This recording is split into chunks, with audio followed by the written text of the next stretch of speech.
संतां के कारज आप खलोया, संतां के कारज आप खलोया, संतां के कारज हर कम करावण आया राम, कम करावण आया राम। वाहेगुरु जी का खालसा, श्री वाहेगुरु जी की फतेह। श्री अमृतसर निवास दर्शन होने पे घर पहुंचना। श्री अमृतसर रहते यह नियम बनाया था कि रात होने से ही सरोवर में स्नान करके कहीं परिक्रमों में चौंकड़ा लगा के ध्यान स्थित हो जाते थे। जिस वक्त संगत की आवाजाही शुरू हो जाती, उसी वक्त वहाँ से उठ के कभी बाबा अटल सिंह वाली जगह के पास आ बैठना, कभी बाहर जंगल की तरफ चले जाना। सारा दिन बाहर रहने के बाद शाम को शहर में आके बाबा अटल सिंह जी के पास एक हलवाई था, उससे दूध ले लेना। कभी संत मस्तान सिंह जी की धर्मशाला पहुंचकर लंगर से अन्न ग्रहण कर लेना। फिर परिक्रमा में आके रात को ठहर जाना। इस तरह बहुत समय, कभी दूध, कभी ऐसे ही आधी रोटी छक लेना। 8 पहर बाद ही भोजन करना, यानी दिन के एक समय ही। इस तरह यहाँ तकरीबन 8 से 10 साल का समय लगाया। इतने समय में ही 7,25,000 पाठ श्री जपजी साहब के किए। यह उनका अपना बताया हुआ वचन है।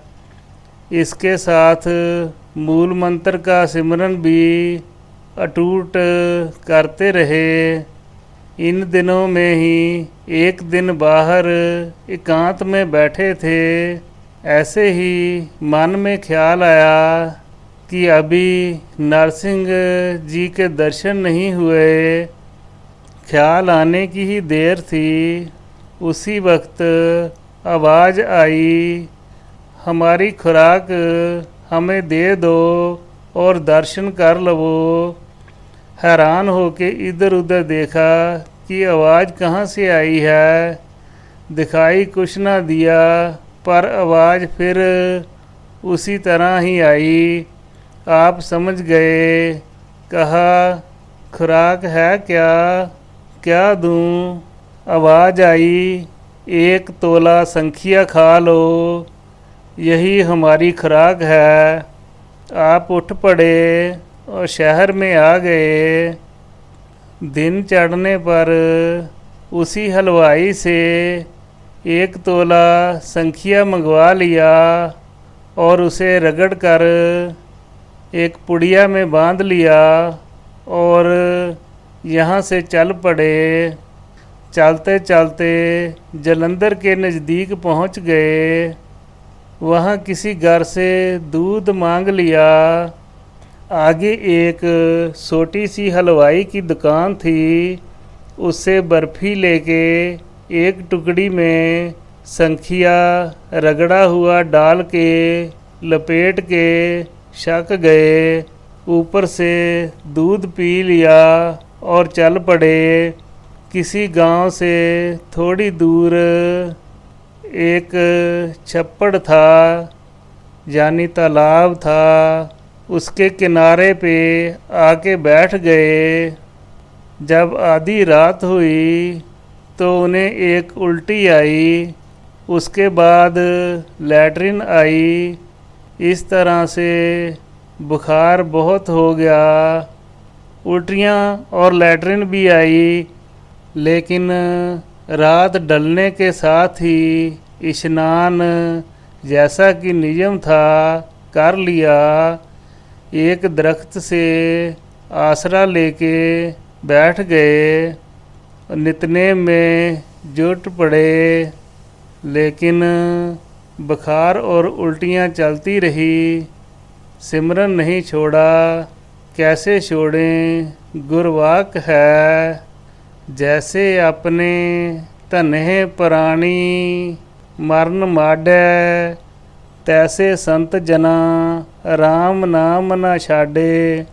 कहाँ प्यो जो तन प्यो छिन छिन, प्रेम जाए तो डर पे तेरो जन। यह प्रीत है, सभी प्रीतों में एक प्रीत है। जैसे दुनियादार उस वक्त रोता है जब उसका धन चला जाए, लेकिन महापुरुष रब के प्यारे उस वक्त सोचवान होते हैं जब उनकी प्रीत कम हो।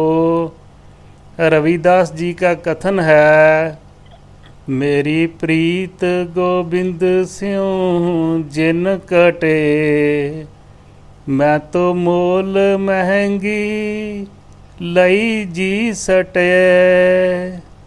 उनको पता है कि यह प्रीत कितनी महंगी है, कैसे बनती है, इसलिए वह सावधान होकर इस प्रीत को निभाते हैं, टूटने नहीं देते। प्रीत प्रेम तन खाच रहा, बीच न राई होत। राई का दाना सबसे छोटा दाना है, इसलिए कहा है मेरी प्रीत में राई जितना भी फर्क नहीं पड़े, घटे नहीं, बढ़ चाहे कितनी भी जाए।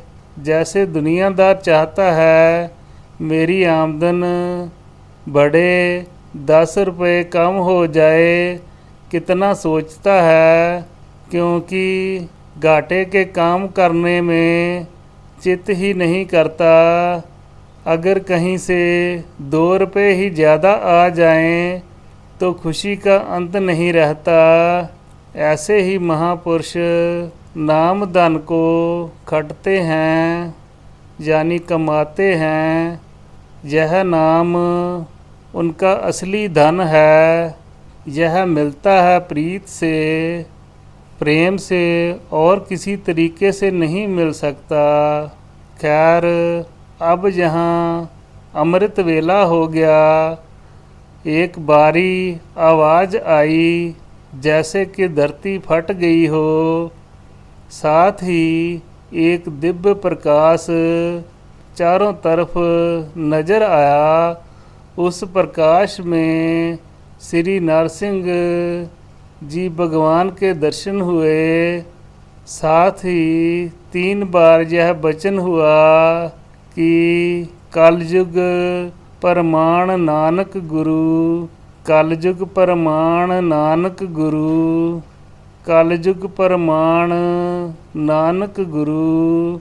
इसके साथ ही वह स्वरूप अलोप हो गया, लेकिन प्रकाश उससे भी बढ़ गया। उस प्रकाश में गुरु नानक पातशाह जी का स्वरूप प्रत्यक्ष हो गया। इतना तेज शांतमयी प्रभाव था, कहने कथने से बाहर है। पर मस्ती ऐसी आई, कहन कथने से बाहर हो गई। अलउती का जैसे भया बरेडा, जिन पिया तिन जानिया, गौड़ी कबीर। कुछ पता ही ना रहा कि शरीर है भी कि नहीं। इस आनंद में बैठे ही बाकी समय कैसे निकल गया पता ही नहीं चला। दिन में कई आने वाले लोगों ने देख कर कि कोई मरा ही समझ लिया। आहिस्ते आहिस्ते एक दूजे से सुन के सबको पता चल गया। जो सुनकर देखने आए उनमें से एक आदमी सियाना था। उसने नज़दीक हो के देखा और कहा कि सांस आ रहा है। बहुत गौर से देख के मालूम होता है। और लोग तो चले गए पर यह पास बैठ गया। कुछ समय बाद बाबा जी की बिरती खुली और नेत्र खुल गए। तो उसने पूछा, तुम्हारा नाम क्या है, कौन सा गांव है? बाबा जी ने सिर्फ इतना ही बताया, गांव मंसूरवाल है। बस इतना बताने की ही देर थी। उसने पहचान लिया और पूछा, तू बूढ़ सिंह का लड़का मस्तान है? आपने कहा, हाँ, क्योंकि यह बाबा जी के पिताजी का बहुत मिलने वाला आदमी था। जब घर से गए उस वक्त भी तलाश हुई तो यह भी साथ ही तलाशने के लिए गया था। पता ना चलने पर सब घर में चुपचाप बैठ गए थे। इसको सारी बात का पता होने की वजह से जल्दी पहचान आ गई। फिर वह आदमी बोला, तुम किधर चला गया था? तेरे सारे घर के तुझे ढूंढ ढूंढ कर थक गए। थोड़ा हंस के आप बोले, जहाँ ले जाने वाला ले गया।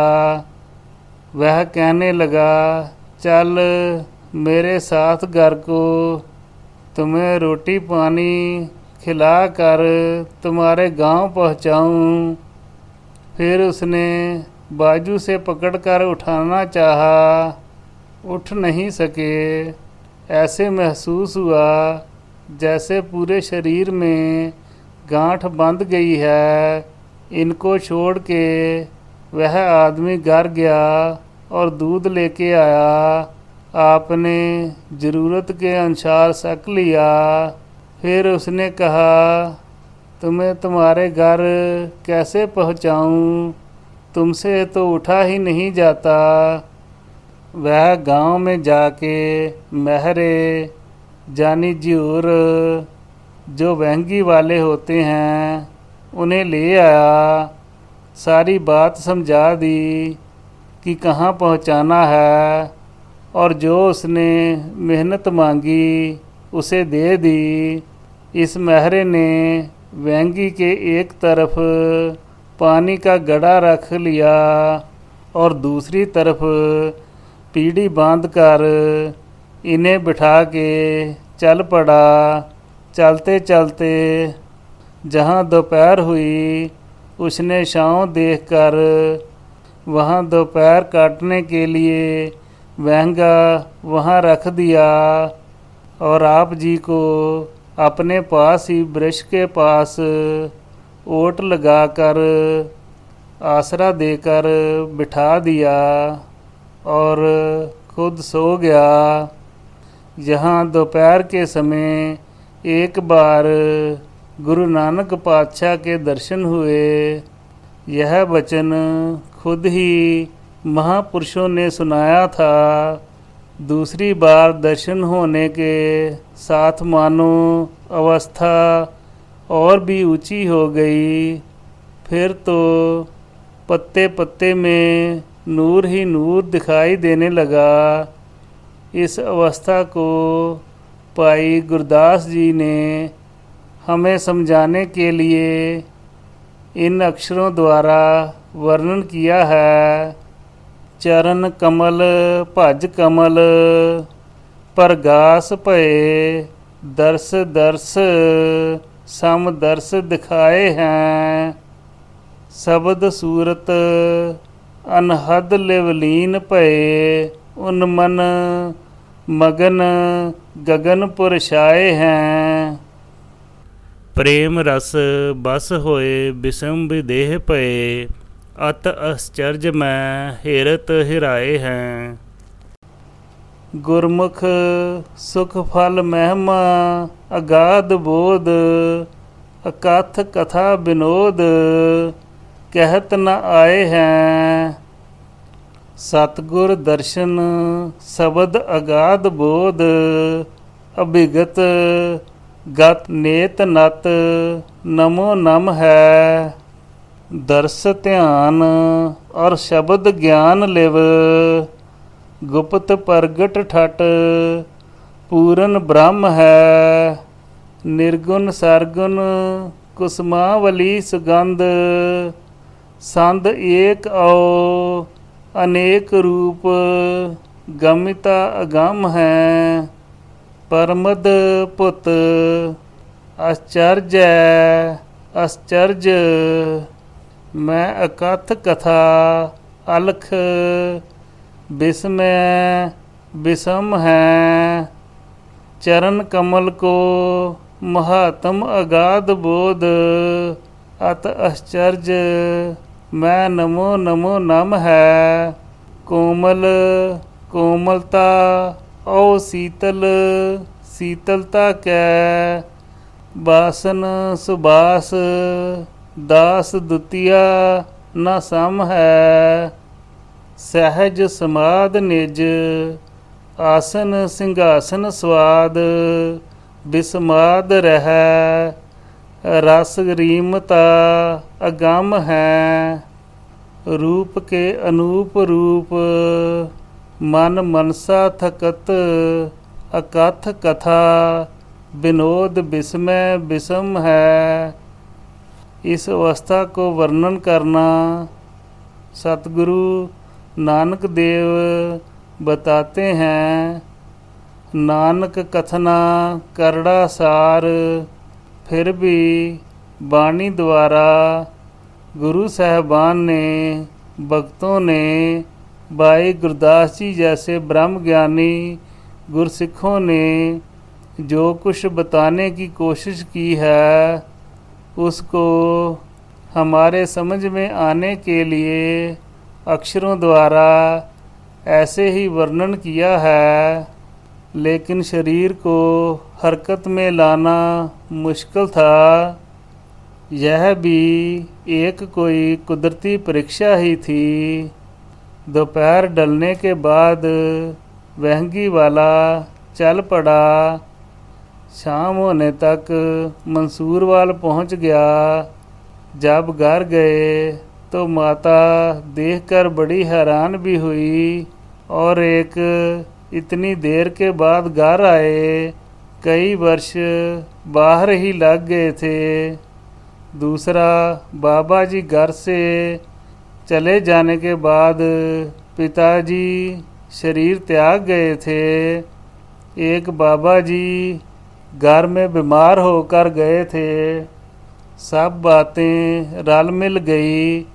माता ने वैराग बहुत किया, गले लग के रोई और कहा, तेरे पिता तुझे मिलने के लिए तरसते संसार से चले गए, तू किधर चला गया था। इस तरह माता ने बहुत वैराग किया।